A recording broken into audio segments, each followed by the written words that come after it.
Silav şev baş hevan noçen nûçeyên ku mamede kirin dixwazim ji we re pêşkêş bikim. Lê berê dixwazim agahiyekê bidim we îşev li gorî saeta Bakurê Kurdistanê yan jî her derê Kurdistanê saet di dehan de yani saet di bîst û duyan de li gorî saeta Ewropa jî dike çi saet heşt yani saet di bîstan de bavê rojîn Kabayîşê Rêzdar Nîzametîn Kabayîş mîvanê me ye di zindî de bersiv dide pirsê min û hevalê min ronî riha Kambenerin çawaya. Dava rojînê ber vê kudirê ve diçe, dewlet çi qas xwedî lê derdikeve. Ev zanîngeha 100. yêlê ya Wanê sûçê wî, gunehê wî yan jî alîkariya ku dide vê dawê çi ye? Em ê gelek pirsan ji bavê rojîn Kabayîşê bipirsin. Nîzametîn Kabayîş îşev saet di bîst û duyan li gorî saeta Kurdistanê, saet di bîstan de li gorî saeta Ewropayê ew ê mîvanê me be. Baş e bila wisa li ser ekranê be heta ku mijwaran nûçe pêşkêş kir hevano pêşî em hema bi vî dest pê bikin. Ji ber vê ez bültenê zêde dirêj nakim ez ji bo ku divê ez xwe amade bikim ji bo weşana zindî. Bülent Arınç dibêje Demirtaş xwe ji bo serbestî amade kiriye. Serokê Berê Parlamentoya Tirkiye Bülent Arınç behsa serdana xwe ya ji bo Selaheddîn Demirtaş kir. Her wiha çû serdana çalakvanê mafê mirovan Karsaz Osman Kavala jî. Arınç ragihand ku Demirtaş gotiye Başak Demirtaş yani hevjîna wî çar rojin li benda berdana wî ye. Demirtaş ji hevjîna xwe re gotiye êdî tu dikarî biçî rojên serbestiyê nêzin. Demirtaş neh salin Kavala jî 8 salin girtiye. Di derbarê her duyan de gelek biryarên binpêkirinê yên dadgeha mafê mirovan ya Ewropayê hene lê ew hê jî girtîne. Arınç 11 vê mehê li girtîgehê çûbû serdana Kavala û Demirtaş kan binêrin di daxuyaniya xwe de çi gotiye ez hema cihî bidim wî. Dibêje ez hukuknas im. Ez pîşeyên din nizanim. Min 25 salan hewlda behsa hukukê bikim, behsa edaletê bikim. Ji ber ku komara Tirkiye dewleteke hukukî ye, demokratîk, layîk û civakî ye. Li hinek li hin girtîgehan dibe di odeyekî de, di qewşekî de heftê kes hene. Hin kes hene di dorê de radizên. Hinek radizên şiyar dibin, îşa yê din radizên li ser eynî nîvînan.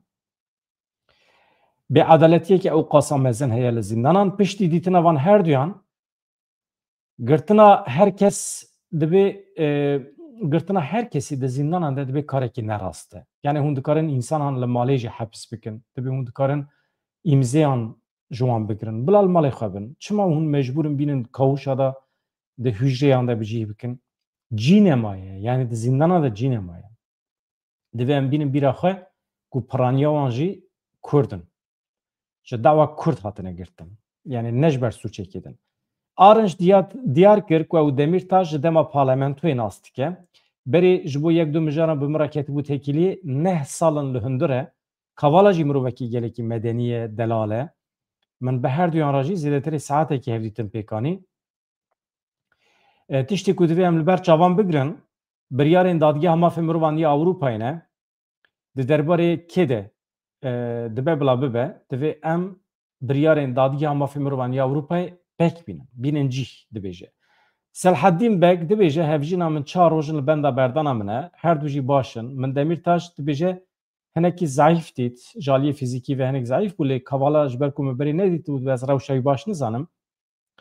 Ez bawerim di rojên pêş me de ev berdan wê çê bibin. Heta Selaheddîn Demirtaş yani Rêzdar Selaheddîn dibêje hevjîna min Başak Demirtaş çar roj li benda berdana min e. Jê re gotiye temam dî tu dikarî herî malê yani ez ê bi xwe werim. Hêvî dikim tiştekî wisa. Di derbarê fikrê wan de, di derbarê keseyetiya wan de Arınç fikrê xwe dibêje tiş nabe.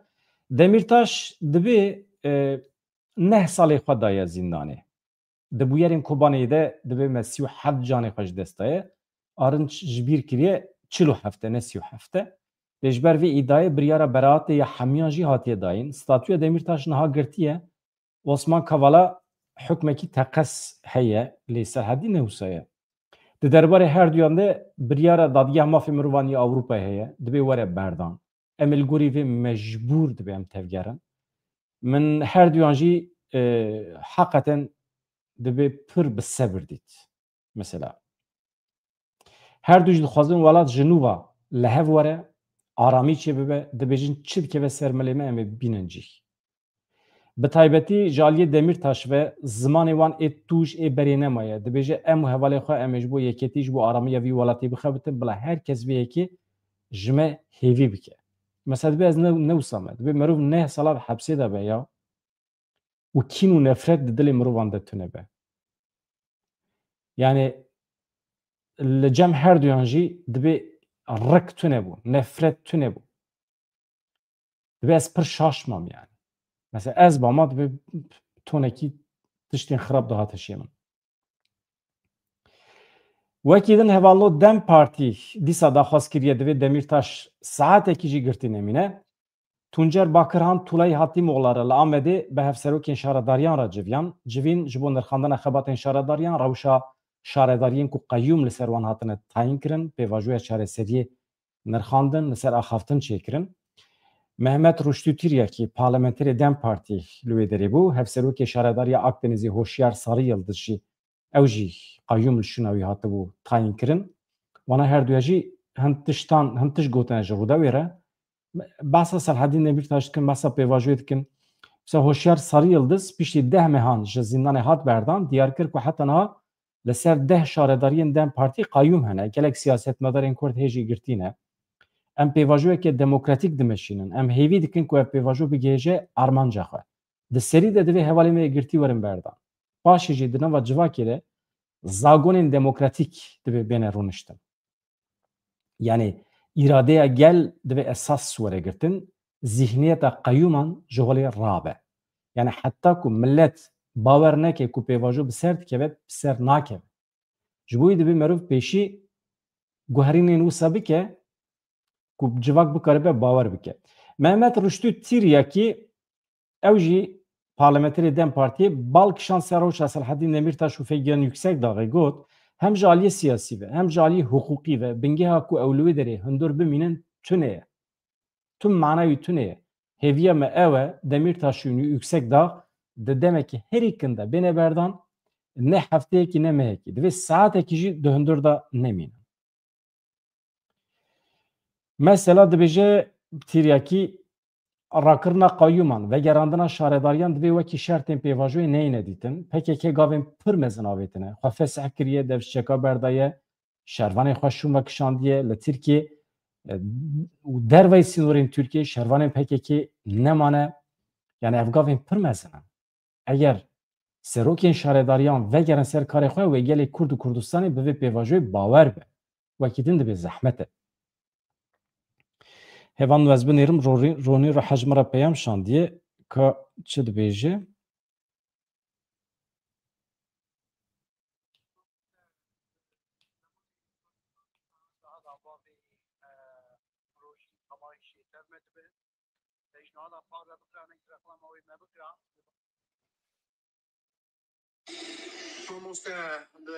زمان کردستان ساعت daha da بابی روشین کمایشی Tamam. پیشنهاد پاره بکنه. Baş e ronî ruha amadekariyan dike ji bo ku Rêzdar Nizamettin Kabayîş bavê Rojînê êvarê saet dehan elgorî saeta Kurdistanê yani saet 22 dehê şevê dibêjim. Ew ê me re be. Yani saet çi ye? Saet heft heşt neh saet û 20 deqê din ya. Saet û 20 deqê din ew ê me re be. Hevan no ez zû biçim. Wezîrê Karê Derveyê Tirkiye Hakan Fidan nûnerê taybetî Amerîkayê Thomas Barak li Enqereyê civiyan û di vê çarçovê de piştî vegera El Şara ya ji Amerîkayê hevdîtin li ser hevdîtinan têne çêkirin li Şamê jî rayedarên Amerîkî û Şamê dîsa hevûdû dibînin rêveberên Rojavayê Kurdistanê jî tevlî hin civînan dibin lê aniha heta niha tu encam tune em ji were tu tiştekî nikarin ragihînin. Tiştek dinya balkê şevanno li Şamê müzexaneyeke niştimanî ya ku deriyê xwe ji turîstan re vekiribû rastî bû yerekê pir mezin hat dizî çêbû dizî heykel hatin dizîn peyker hatin dizîn berpirsên Sûriyê dibêjin ew çend peykerên serdama Romayê mabûn ji heta niha bifikirin çend sal e çêbûye müzexane 1919 da müze vebîye جوی دمی و هاتنه پاراسترن جارا یکمه دزی چه دبه ji müzexane. Yani ev tiştekî pir mühim e. Yani millet dibêje em şok bûne. Ev cara yekem e. Em dibihîsin ku li müzexaneyeke niştimanî dizî çêdibe. Ev ne tenê binpêkirineke li dijî dewletê ye, lê di aynî demê de binpêkirina şaristaniya Sûriyê ye. Hevan dîmen, deng, meng her tişt temam e. Hûn çi dibêjin? Tamam. Ez hema çend nûçeyê pêşkêş kim û paşê jî ez herim haziriyan bikim. Di derheqê pêvajoyê de hevan tiştekî nû tune ye. Yani millet bawerî bi AKP nayîne. Sezgin Tanrıkulu ew daxife dibêje baweriya civakê bi AKP tune ye. Beşekê mezin a civakê dixwaz pêvajo bi ser keve, hê jî dixwaze bi ser keve, piştgiriyê dide. Lê ji ber pêvajoyên berê bawerî bi AKP nemaye. Ev jî bandorê li pêvajoya yani vê pêvajoyê jî dike. Divê xebatên qanûnsaziyê werin çêkirin. Yani qanûnên nû werin derxistin. Ji bo ku ev millet baweriya xwe pê bîne. Wekî tên Wekîlê Deva Partiyê Mehmed Emîn Ekmen jî aynî çarçovê de daxife. Ala acele divê qanûn werin derxistin. Yani dewleta Tirkiye gavekî berbiçav bavêje ku em bizanibin ku gav ji her du aliya ve têne avêtin. Wekî din Tayyip Erdogan bi Serokkomarê Qibrîsê re li hev civiyaye. Hûn zanin nakokî hene di navbera wan de lê dibêjin Tayyip Qibrîs firotiye. Serokkomarê Tirkiye Recep Tayyip Erdogan bi serokê Komara Tirkiye ya Qibrîsê Tufan Erhurman re hate gel hev. Ev hevdîtinekê gelekî girîng bû ji ber ku piştî hevdîtinên serokkomariyê ku beriya mehekî piştî ku serokkomar hate helbijartin li Qibrîsê. MHP derket Devlet Bahçeli got van helbijartina betal bikin tu manayî tune hatta em Qibrîsê tevlê Tirkiye bikin. Recep Tayyip Erdogan hinekî cuda fikre. Piştî civînê Recep Tayyip Erdogan ji çapemeniyê re axivî teqez kir ku çareseriya herî rast ew e ku du dewlet li ser giravê bihev re bijîn. Yani aliyê Qibrîsa Yunan û aliyê Qibrîsa Tirkiye. Du dewletên ji hev cuda. Yani gavên potansiyel di navbera her du aliyan de hatine nîqaşkirin divê çareseriyekê dadmen mayînde were bi dest xistin li gorî rastiyên li giravê. Lê Tufan Erhurman tiştekî cuda dibêje. Divê gelê me Qibrîsê ê Tirk yek ji du şirîkên damezrêner ê wekhev ê Qibrîsê ye. Ev statû ji bo nîqaş danûstandinan ji bo bazarkirinê vekirî nin e. Yani gelê min bi saya vê statûyê li ser tevahiya girava Qibrîsê xwediyê mafê serweriyê ye. Yani mêrik dibêje Tufan ev Serokkomarê nû em sîstemeke federatîv ava bikin ku em bikaribin di biryarên merkezê de cih bigirin ku Qibrîs bibe yek aliyê Tirkiye û aliyê Yunan bibin aliyê Rum em bibin du federasyon di nava dewletekî de. Pêşniyaza wî ew e. Bafıl Talebanî bi Konsulê Brîtanya re civiya. Serokê yenekê Bafıl Talebanî li Silêmaniyê pêşwaziya Konsulê Giştî Brîtanya Andrew Besley kir. Di civînê de encamên hilbijartinê Parlamentoya Iraqê hatin nîqaşkirin. Teqezî li ser berdewamiya hevrêziya di navbera aliyan de ji bo parastina aramî aştiya li welêt. Wekî din yeketiya Kurdan gelekî mühîm e ji bo Bafıl Talebanî di her civînê xwe de bas dike. Hêz û parastina mafê me bi yeketiya me ya li Bexdayê vegirî daye. Milletê Kurd Partiyên Kurdistanê bibin yek li Bexdayê ancak wê demê dikarin mafê xwe bi dest bixin dibêje. Hevan ez berê ku biçim xwe amade bikim ez hema ji wara şîrek bixwînim ew jî dengê min derdkeve dernakeve nizanim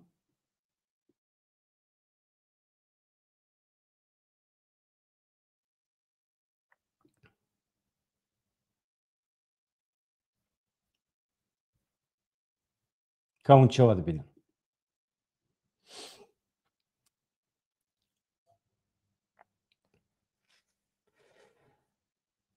Ji bo nek ewrekî nizmê de min bibarîne kulîlkeke spî me ku hirmyekê dide û diweşe.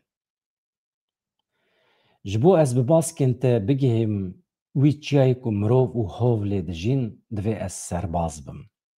Yan tayek ji guliyê zeriyek bim ku xewna xwe daye tifingê. Ji bo ez di tenûra dilê şervanekî de bibim qirşikek Divê ez wêrekiya biharê bim. Divê ez sofiyê hêza bazekî bim. Di tîbûna şitlekê de xuya de, di tîbûna şitlekê nexuya de, di bin nenûgên striyên gulekî de, di leylanên kalemêrekî de xweziyek bim, bi cîhatinek bim. Ku ez karibim karxezalê ji tirsê biparêzim. Ku ez ji bo çûna te reşêgirê bidim. Wê rengên di çarçova pencera wê girtiyê de nexeyde. Wê ba dûr nekeve. Wê hêvî tevê dîwarên çîmento yên reş bibe. Belkî weke demsalan tu vegerî. Tê vegerî. Divê tu vegerî. Ji bo hembêza şikeftê germ bimîne. Ji bo sosin dîsa berfê embar bikin. Ji bo mezelê diya min ji sermê rizgar bibe. Ji bo ez bibim tu. Dibêje Dîlan Şewqî.